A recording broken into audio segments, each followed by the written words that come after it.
You have to use your energies wisely. You will develop so much of personal power within yourself.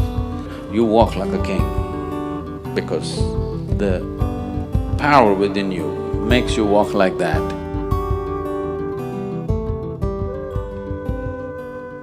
How far a human being goes in this life,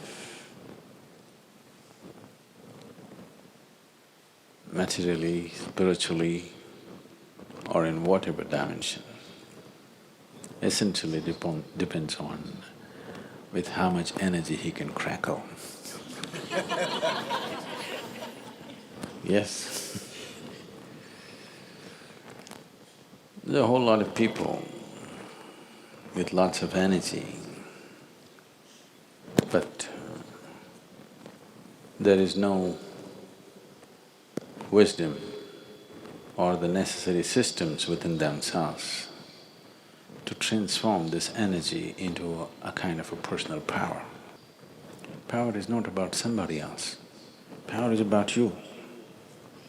How much of a potential power you are determines the intensity and profoundness of your life and how effective you will become in your life, in whatever area we choose to operate. If this power has to come, you have to use your energies wisely. Energy can be aggregated into power with the necessary wisdom and necessary tools that we employ. Otherwise, energy can be dissipated simply with endless amount of thought, endless amount of reactions and anxieties. I want you to observe your day-to-day life, a simple thing.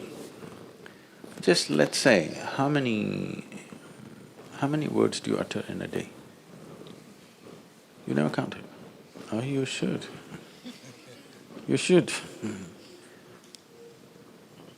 Just make an estimate tomorrow, from morning to night, how many words you utter. Day after tomorrow, cut it by 50% and say the same things. You're not cutting off communication with people. You're still communicating, but with 50% of the words. Your language skills will improve for sure.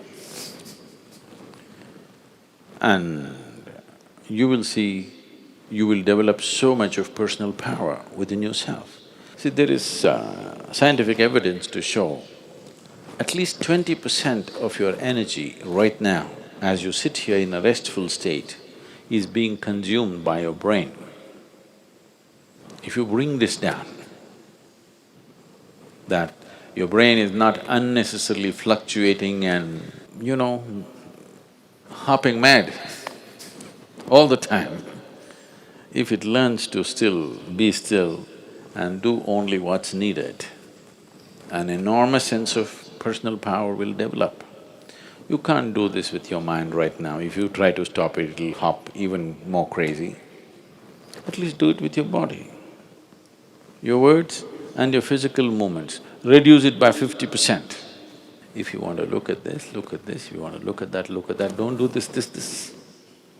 With your body and your utterances, if you do this, slowly it will also start manifesting in your mind. It will not do unnecessary things. When you don't know unnecessary things, the energy that you have slowly transforms itself into potential power. So in developing this,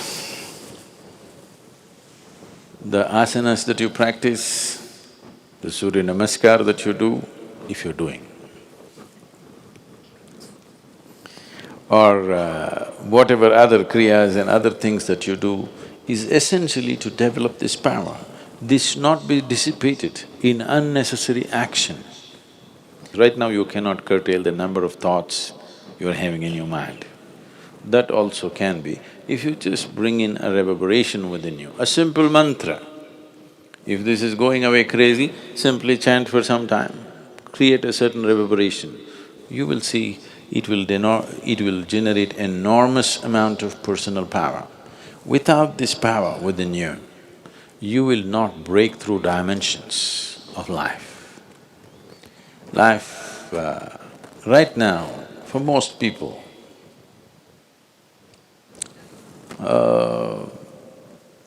divine is just a scriptural dictum. It is not a living experience in their life.